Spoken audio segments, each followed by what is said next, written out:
As part of the general plan to wrest Manila and control of the Philippines from the Japs, MacArthur strikes the final blow for Leyte.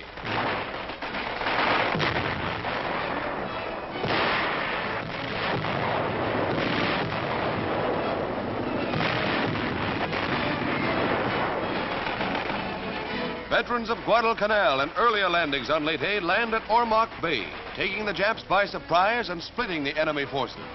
Japs trying to reinforce Ormoc suffered heavily.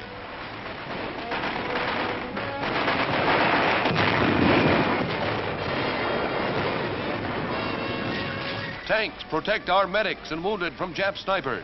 The going is mighty hot. It's the enemy's last stand on Leyte. His shipping and his air force took plenty of punishment.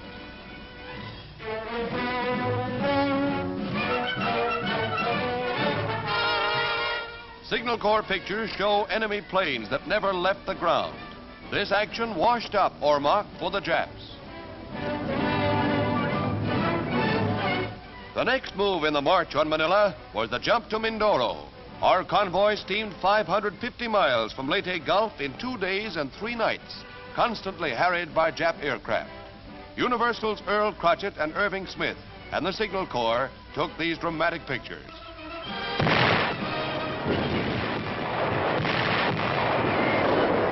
Heavy flak greets the Jap planes, and our ack-ack crews get results.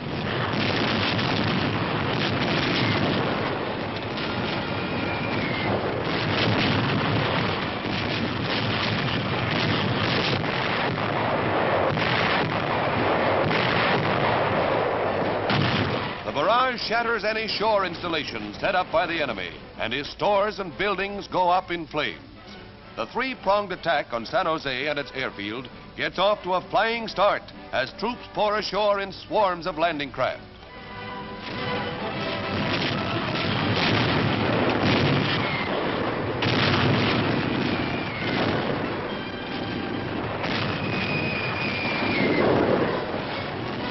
Infantry, engineers, Seabees, medics, thousands of men head for San Jose.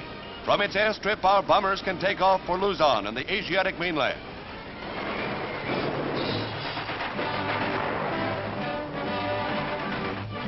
When the troops arrive in town, they are greeted warmly by the residents.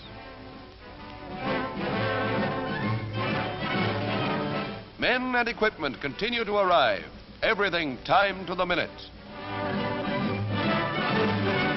In one of the smoothest amphibious attacks on record, MacArthur takes another long step on the way back.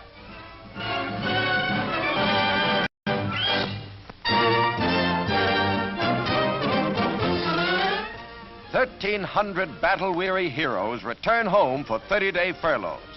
Plucked from the front lines, all of these men were wounded at least once. And the coffee and donuts from the Red Cross had the taste of a banquet as they realized they're home. Chosen from 1st, 3rd, and 9th Army troops, the men couldn't believe their luck when they were removed from sectors of heavy fighting and told to get ready to leave.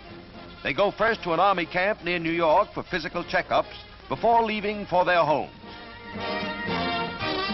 A skyline was never a more welcome sight.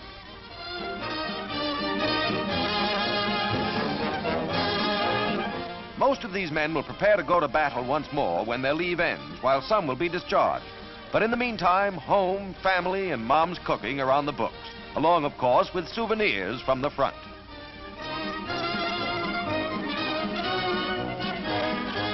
Remember to buy bonds to bring all our men home sooner.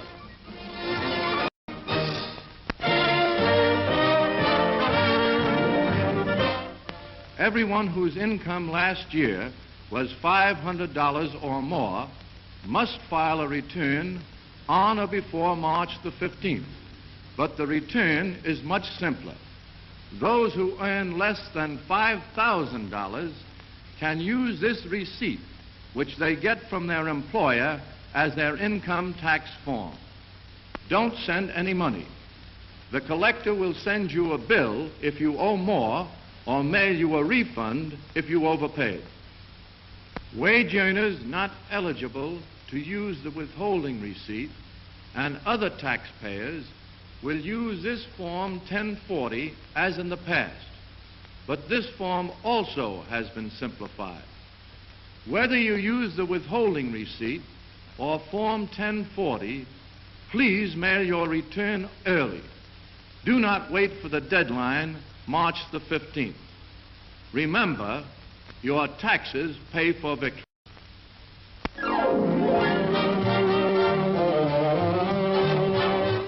Names make news, and so do these girls, as the Chicago press photographers choose Miss Photo Flash of 1945. All local gals, any one of them would make a pin-up heroine. The runner-up is Fern Egan, but tops with the lensmen is Kay Christopher, a 21-year-old miss who bursts on the world from a giant photo flash bulb. This is a news flash we like. A crown bestowed by the runner-up makes it all official, and Kay is our idea of a photographer's dream.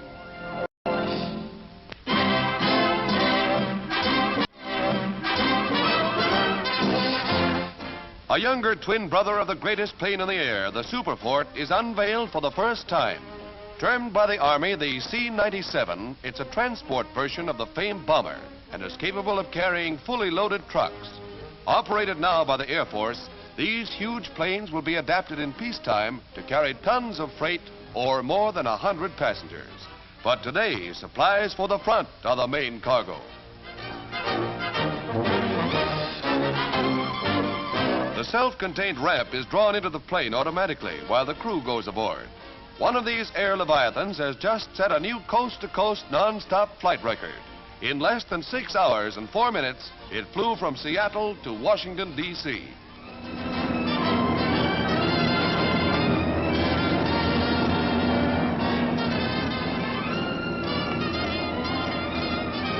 With the end of the war, this plane, known as the Stratocruiser, will have a range of 3,500 miles fully loaded.